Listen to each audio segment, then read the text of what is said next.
Joining us on the program again today. Thank you, James. We're going to do a 5G update today. And, that's right. You did get in touch with me saying that you had given a presentation recently at the Red Pill Expo on this subject.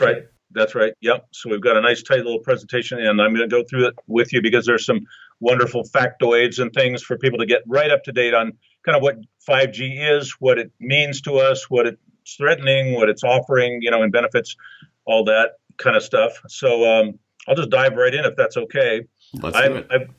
I've got a screen here from Verizon. This is actually lifted off a website called Environmental Health Trust, who posted this. They went into the investment information for Verizon and saw what Verizon is telling their investors about what to expect.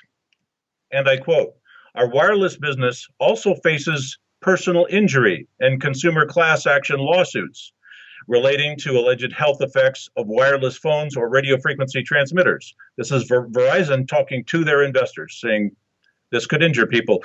A class action lawsuits that challenge marketing practices are possible, and disclosures relating to alleged adverse health effects of handheld wireless phones are possible. We may incur significant expenses in defending these lawsuits. In addition, we may be required to pay significant awards or settlements. So this is a straight in-your-face warning to the investors that because we have a little more risk, you'll make a little more money on your investment because we might be hurting people.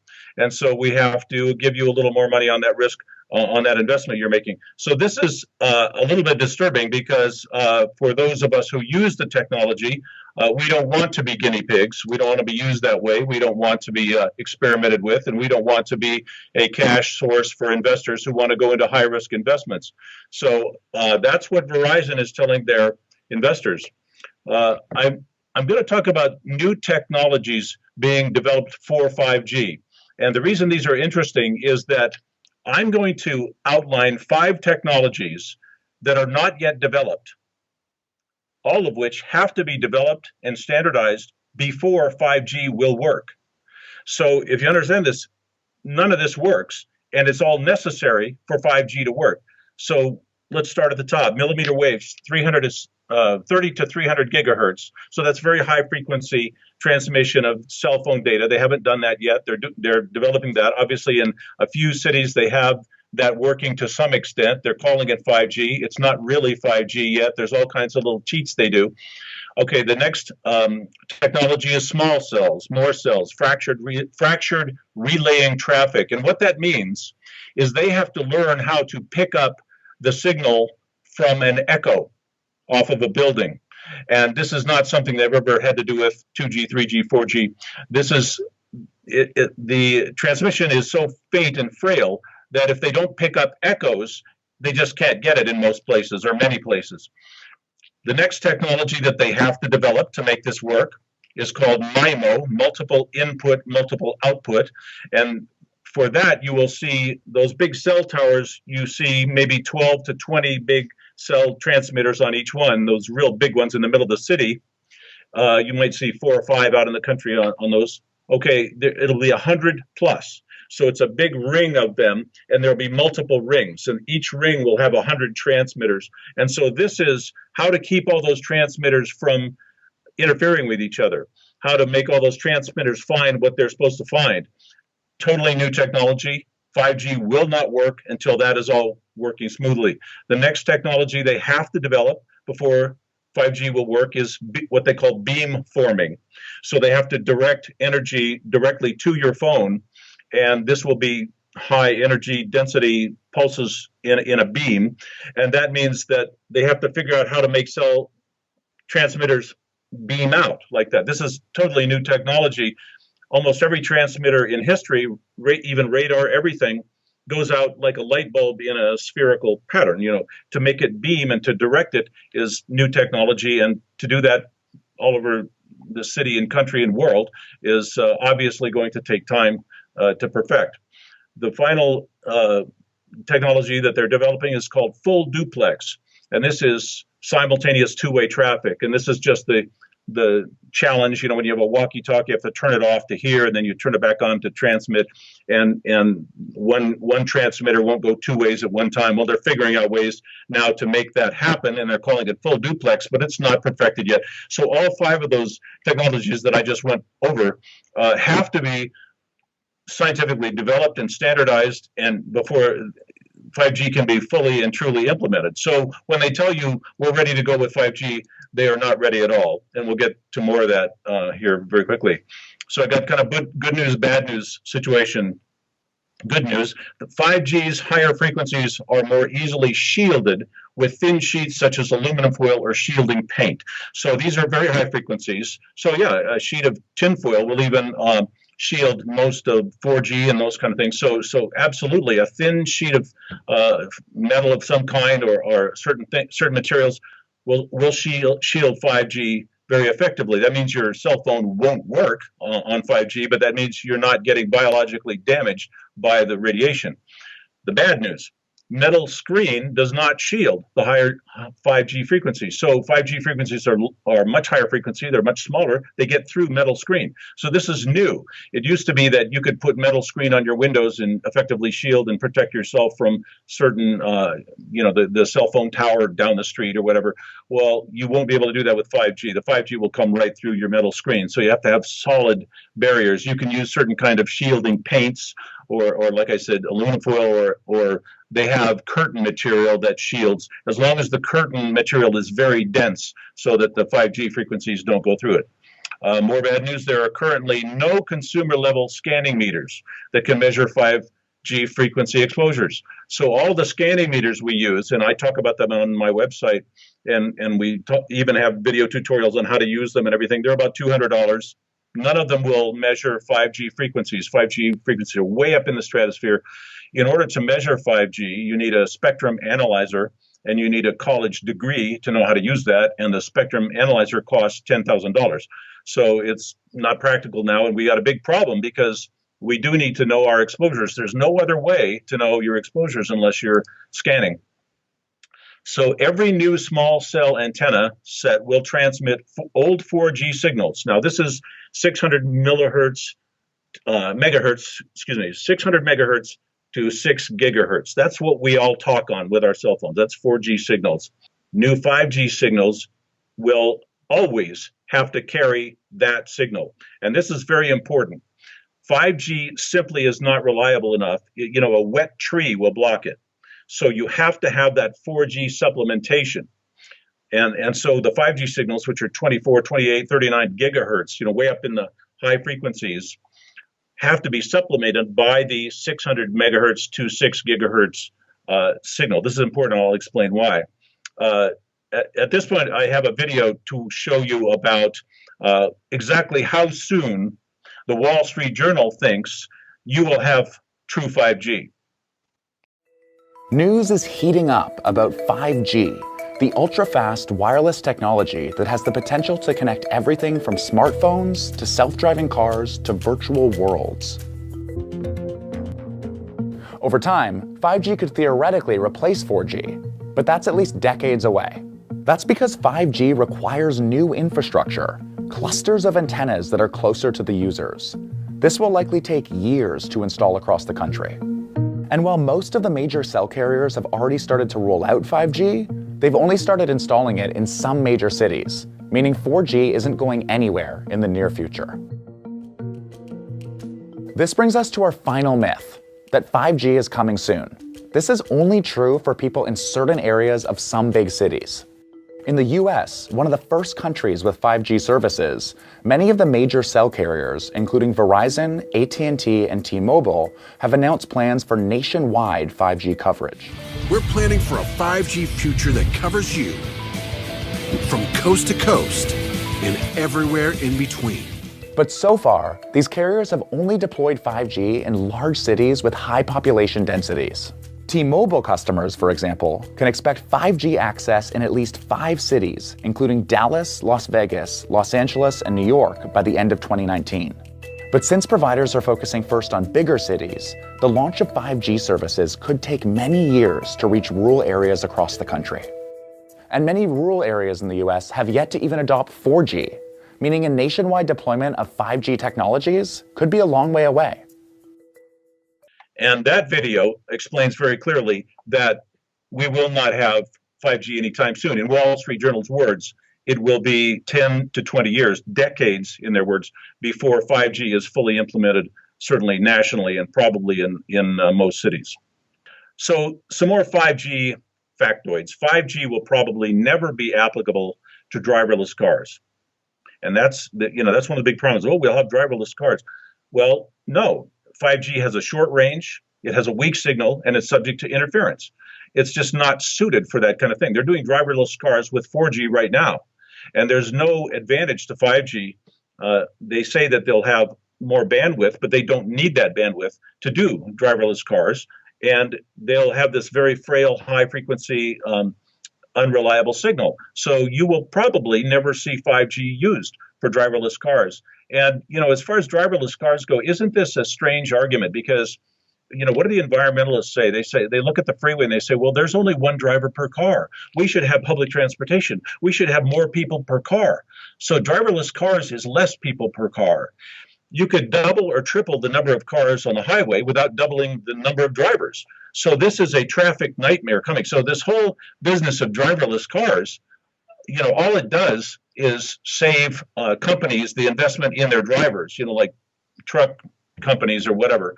All it does is allow them to automate and fire their employees. It doesn't present any benefit that I know of to the average person, unless, we want this gee whiz Jetsons future where we can jump in a car with no driver and it'll take us automatically somewhere.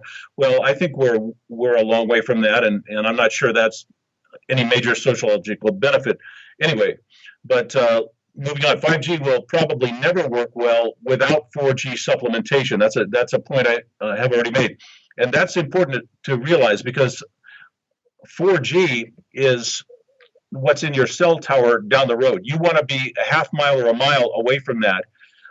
They did a test in San Francisco where they checked health of people within proximity to cell towers. They found out that any child living within a kilometer of a cell tower had a 30 times chance of contracting childhood cancer.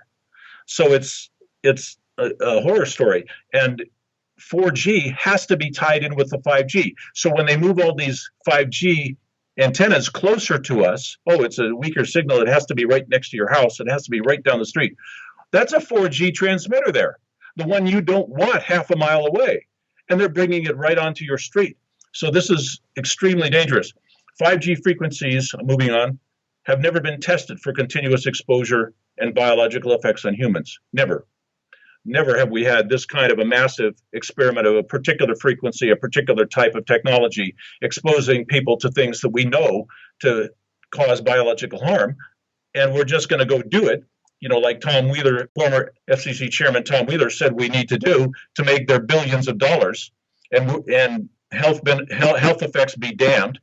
It's very scary how they're charging forward this, because the 5G may not hurt you. I think it will.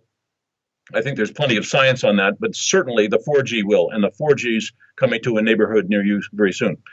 They're not spending hundreds of billions of dollars to make your videos load faster. If you look at the investment that it takes to do what they plan to do, literally cells covering the entire nation every 900 feet in a grid, the investment to do that is so vast that they're going to have to come up with all kinds of ways of recovering that. And there is really only one industry that gives the promise of recouping that money, and that's mass surveillance. All of this stuff of making your videos, you're not going to pay that much more to have your videos load that much faster. You don't have money to do that. All of these things that they say 5G is good for is just, they're trying to come up with, how do we make this sound like there's a benefit to the user? It's very trumped up. It's very contrived. What they're doing is mass surveillance. It's Internet of Things, IoT, and that Internet of Things is connected to everything you touch and feel and use, and that collects extremely high resolution data on what you do every day, and that data is to be exploited. And they're going to have to exploit it in a way that takes money from you. If they don't find a way to penalize you or tax you or somehow extract wealth from you with that data, they will never get anywhere near close to paying for this infrastructure. So they're coming for you. Coming with 5G, full spectrum surveillance. I'm going over my notes here. Facial, behavioral, and biometric recognition.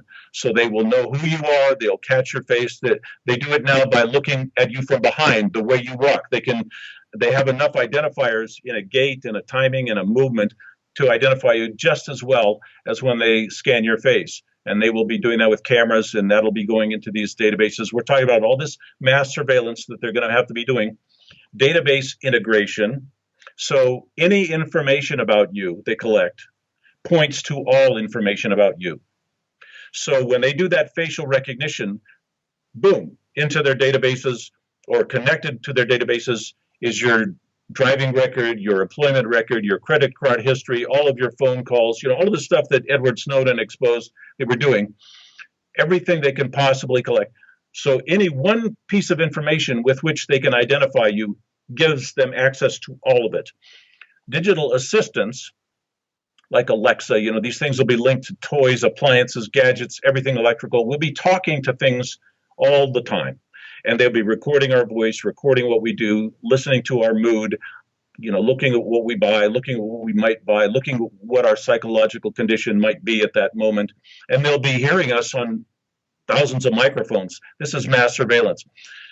So my question to people is, can you tell me exactly 2 years ago today at 2:30 in the afternoon what you were doing and where you were? No one can do that. AI can do that. They have the data. They can go to that in an instant. So they know more now about you than you know about yourself.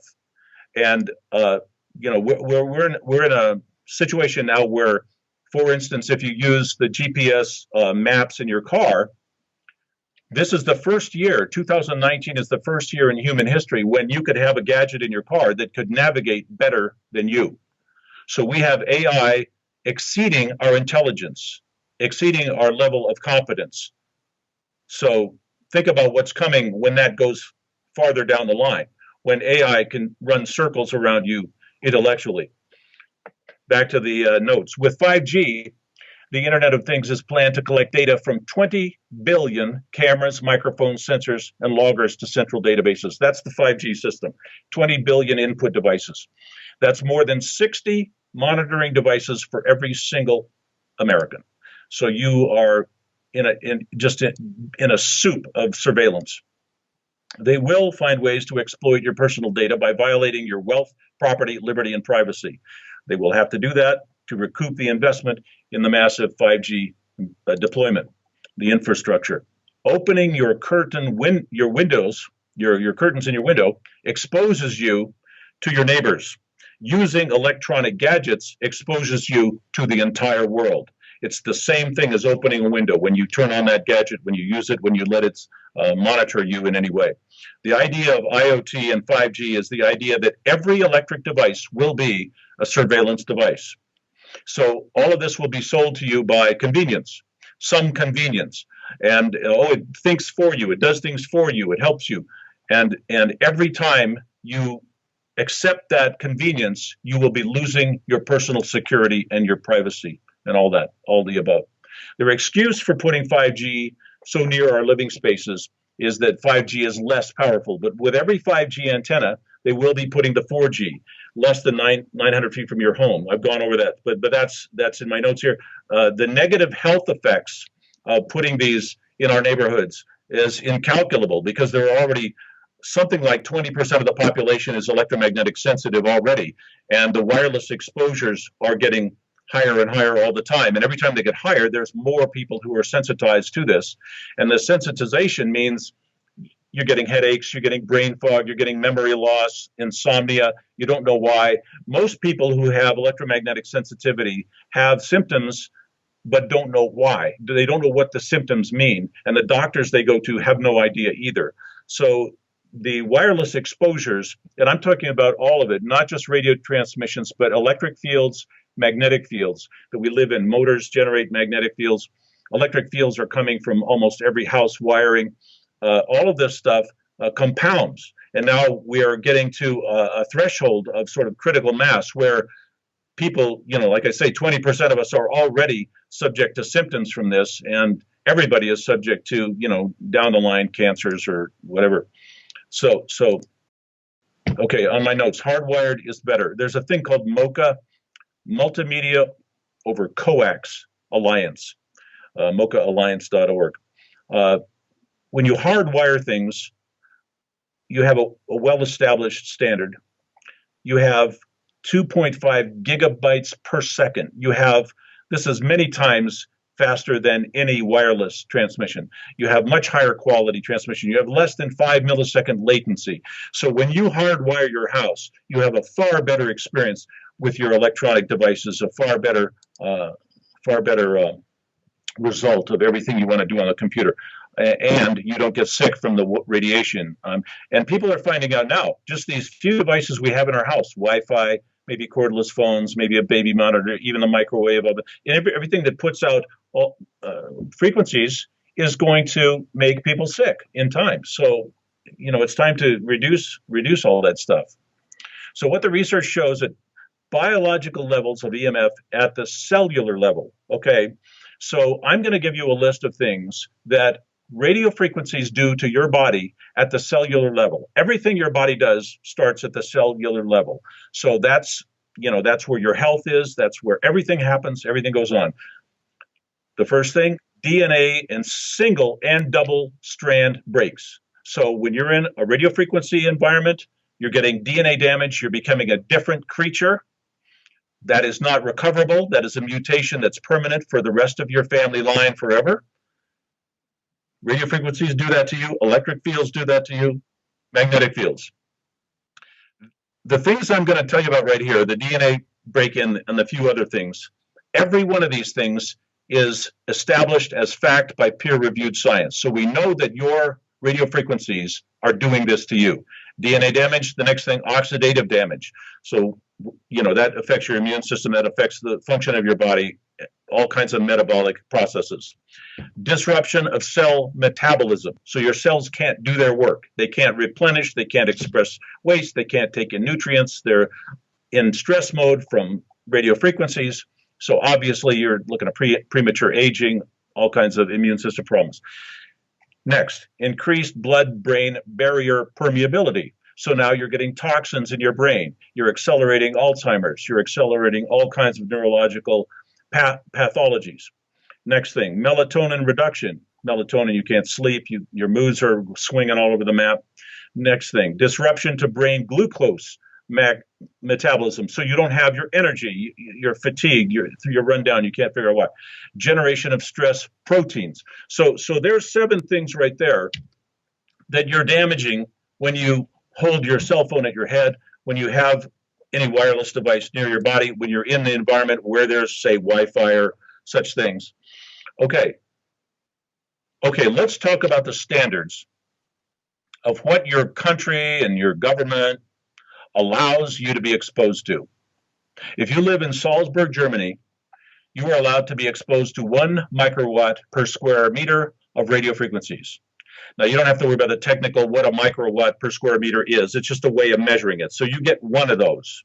If you're in Salzburg, Germany, they let you have 1. Now, if you're outdoors and running around, they'll let you have 10. If you're indoors, you get 1. And then if you get more than that, somebody has to limit that and they have to pull off. Okay. If you're in Switzerland, you get more, maybe 10,000. Let's go to Russia and China. Okay, these horrible authoritarian countries, they allow you to have 100,000 microwatts per square meter exposed to your body. Now, remember, we had 1 to 10 in Salzburg, Germany. That is a very strict limit on the exposures. Russia and China, it's 100,000. What about the Western world, the free world, as we call it? The World Health Organization has said that you can have 9 million microwatts per square meter exposing your body. That'll cook a hamburger. That's like we don't have any standards at all. But the telecoms and the wireless industry have influenced the World Health Organization to allow standards up to 9 million microwatts per square meter for your human body, the exposure to your body. I can tell you, you won't live long in that. FCC goes one step further. It's 10 million. The FCC has decided that 10 million microwatts per square meter is an acceptable exposure for your body. And the way they came up with that is they took a large mannequin head of a male-sized head, they filled it with water, and they zapped it for a few seconds, and it didn't heat up. So they said, that's enough. We can put that much energy into a human head because it didn't heat it up. And that's called ionizing radiation when it heats up mass. Okay.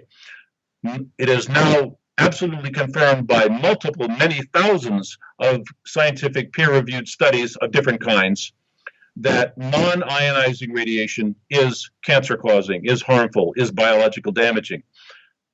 Non-ionizing radiation is not limited at all by the FCC.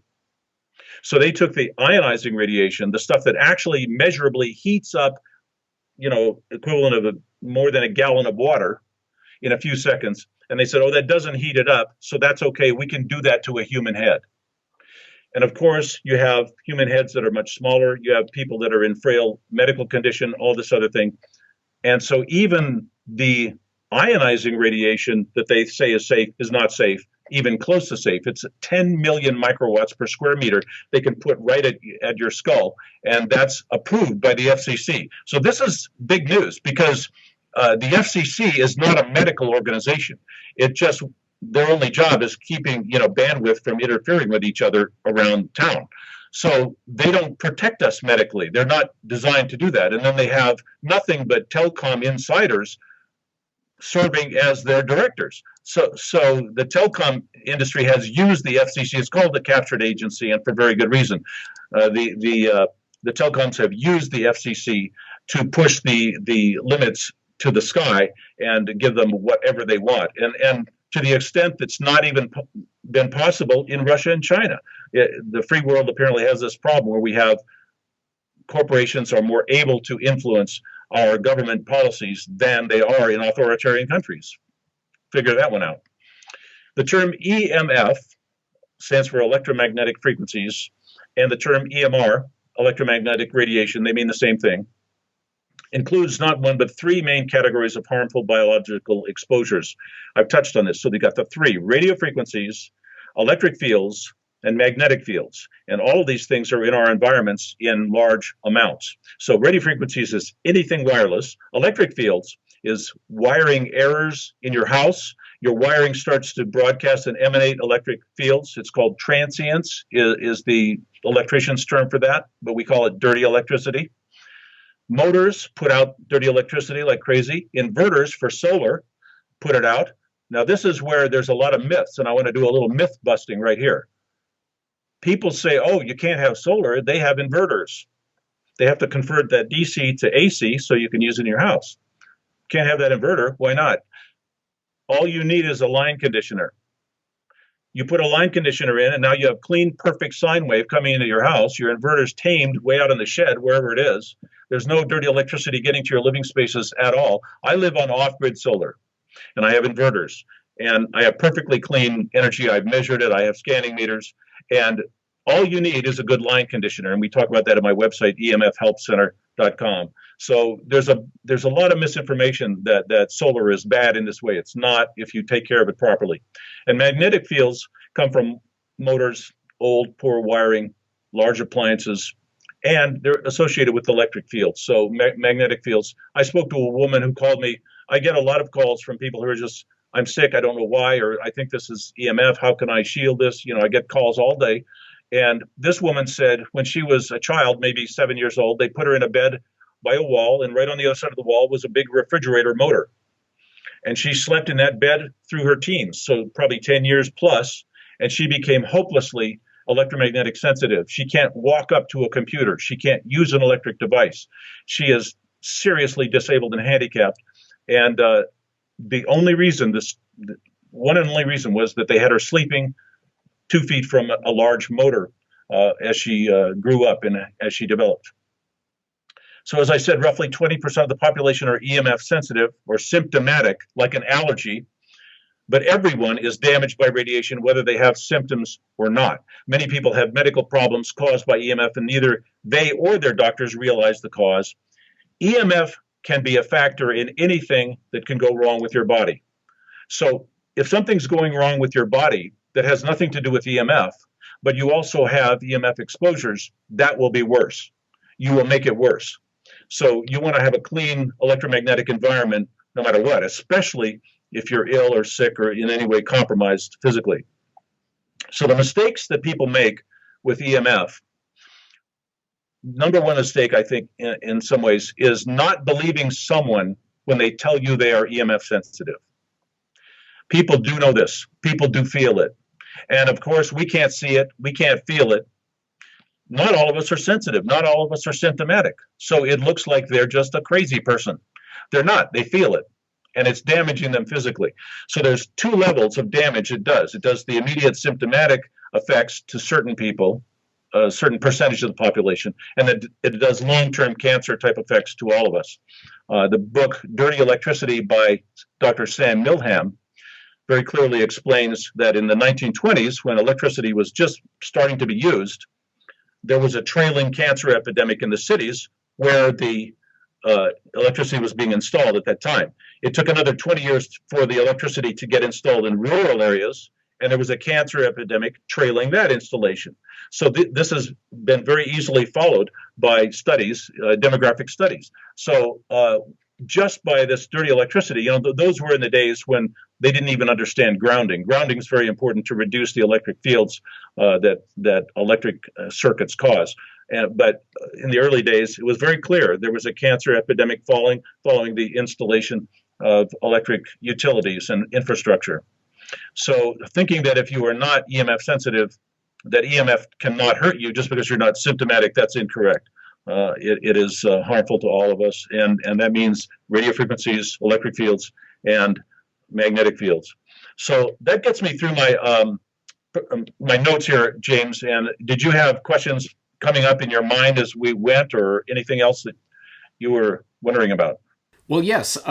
First of all, your assessment of the real agenda behind this, obviously not to make sure people have faster downloads on their YouTube videos or what have you, is obviously correct. That is not what this is about. It is about the creation of the surveillance grid, and that's something that I touched on extensively in my 5G Dragnet documentary that I premiered at the Red Pill Expo earlier this summer. So I hope people will go back to that if they need a refresher on that and what 5G will enable in terms of surveillance.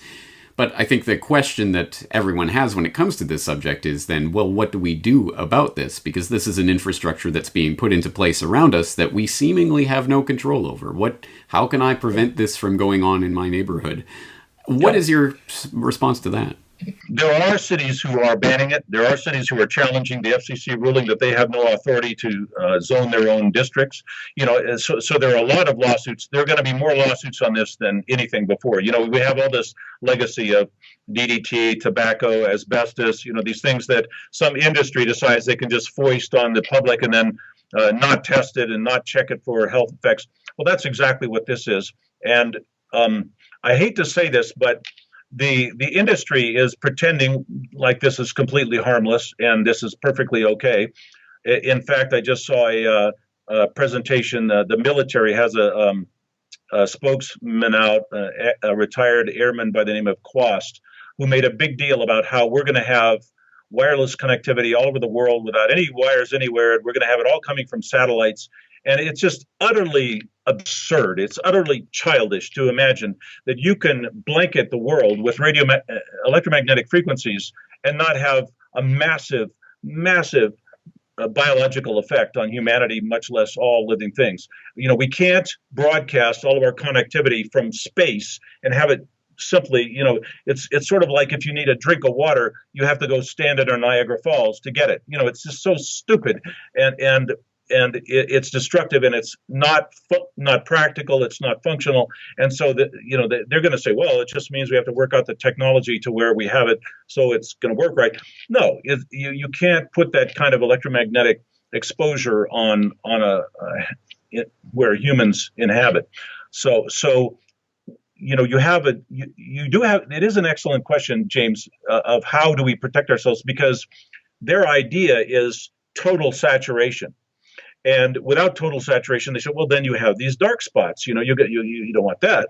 Well, that works exactly antithetically to the idea that you must have sanctuary, you must have escape, you must have protection, you must have shielding. So these are two very conflicting ideas. So everyone is going, in answer to your question, everyone is going to have to become a little bit more educated in what electromagnetic frequencies do and are, and how they affect you, and how to protect yourself. And we're all just going to have to learn up on this a little bit more. And at the same time, what has changed all of the other, you might say, assaults on humanity, such as DDT, asbestos, tobacco, on and on, was the big lawsuits. We just saw that with Monsanto. We saw these $2 billion lawsuits that people actually won against Monsanto. That's going to change the whole landscape, because, at that scale, even Monsanto and even Bayer cannot absorb that forever, indefinitely. And so certainly there are countries already, Switzerland and as I said, Salzburg, Germany. There are areas, cities, where they're very aware of these threats. They have doctors who literally from coast to coast of a certain country, or from border to border, every doctor in that country is aware of electromagnetic sensitivity and what it does and how harmful it is and how to mitigate it and how to diagnose it and all that. And then in our country, it's like we're in the Stone Age. It's just embarrassing to think how ignorant and how ineffective our doctors are at diagnosing and treating and helping people prevent exposures to electromagnetic frequencies and all the symptoms and harm that it's causing.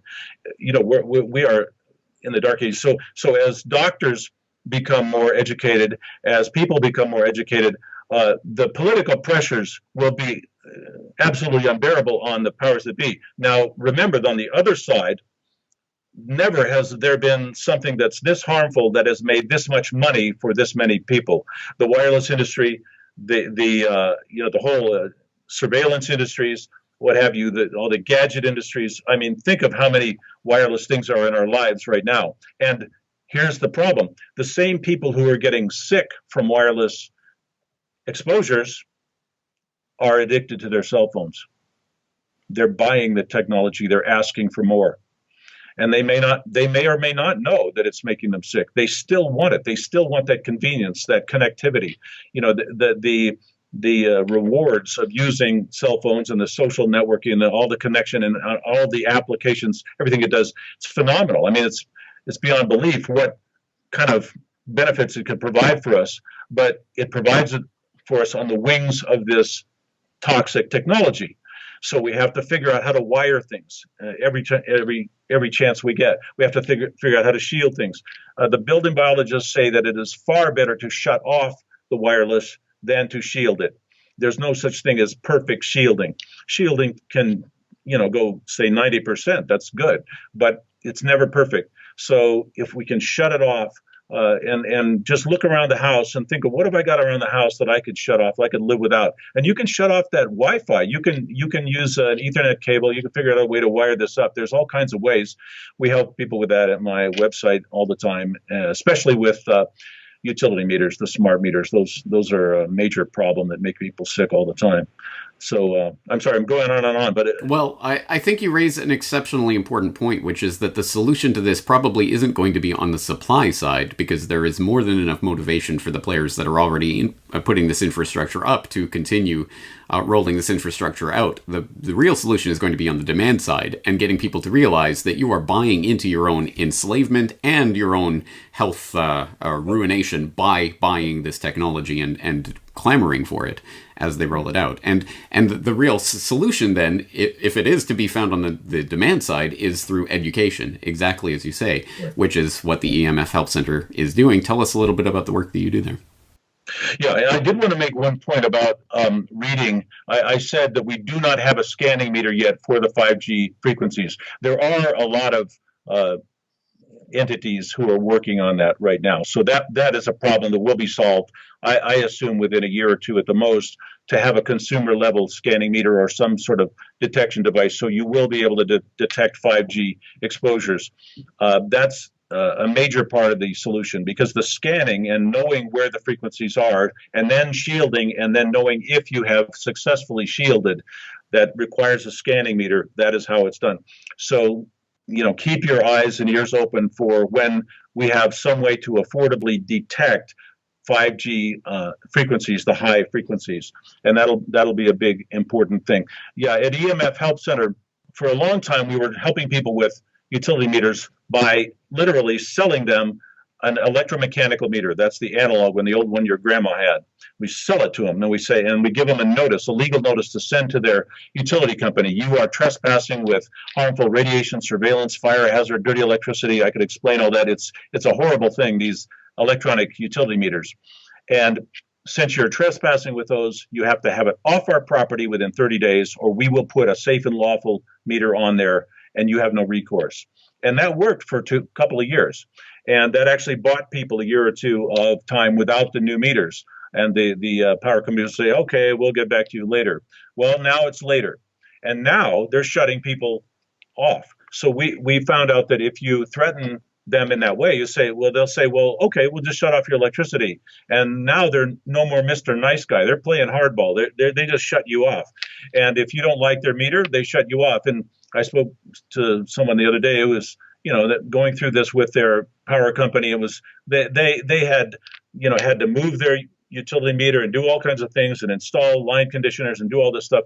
But the power company said, okay, you can have the opt-out meter. Now, this is total fraud. The opt-out is total fraud. What you want to opt out is radiation, surveillance, fire hazard, dirty electricity. It has dirty electricity. Your utility meter causes dirty electricity because it has a switching mode power supply in it, the little device that steals electricity to power the surveillance device in the utility meter. That disrupts your incoming current and completely sends dirty electricity all over the house. Okay, you've got to opt out of that. Well, they don't opt out of that. They opt out of the radio frequencies. That utility meter has no surge protector. If you put a surge protector in an electronic utility meter, it's useless because the surveillance device, the flammable electronics, are right there in the circuit. There's no way to protect it. So they just threw the surge protector out. You've got a fire hazard on your house. You've got to opt out of that. They don't offer an opt-out for that. So this opt-out, we'll take the radio transmitter out. Okay, pay us $90 up front and $15 a month for your opt-out meter that solves one of 4 problems. So it's fraud. And so we have a notice of fraud, a free download template document on EMF Help Center. Send them a notice of fraud. If you send them a notice of fraud and there's ever any harm that comes to you or your family from that meter, they're in gross negligence because they were noticed on it. You have $1 million lawsuit, a $10 million lawsuit. Depends on what the damage was. You can go sky high. But you have to send them notice. We have notices of liability. You download, fill it out, send it in. And nowadays, since they're cutting off people's electricity, people say, I'm in a condo. I can't, do solar. I can't move. I can't, what am I going to do? I said, well, at the very least, send them this notice of liability. And that's what puts them in gross negligence. You say, you have a dangerous device. It's radiation, it's surveillance, it's fire hazard, dirty electricity. You list it all on there and you say, you are trespassing with this. I need your electricity. I'm going to accept your electricity. But if anything goes wrong because of these problems, you owe me a lot of money and I'm going to send you a bill and you pay it in 30 days or you pay penalties and I'll sue you crazy. So this is the liability contract, and tens of thousands of these have been set out. And the liability of electric companies from just those that we've sent out alone is probably as big as the Monsanto liability right now. So, it's just a train wreck waiting to come. So that, we want our electronic devices, and all this stuff, but we're going to be getting sick and we're going to be getting hurt and we're going to be burning houses down and all this.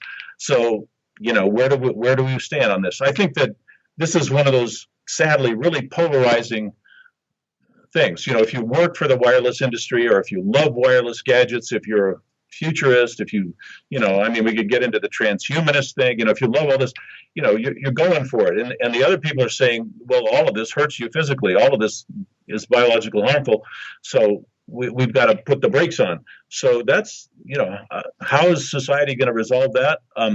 I don't know, but it's going to be on an individual basis. If you're educated, if you're active, if you're doing something, if you're seeking help and information, you're likely to survive. And Yeah, I agree. I think this is a process of education, because if you don't know what's coming, then the default of all of this will be to go wireless and eventually to get the chips implanted in your skull, because, well, why not?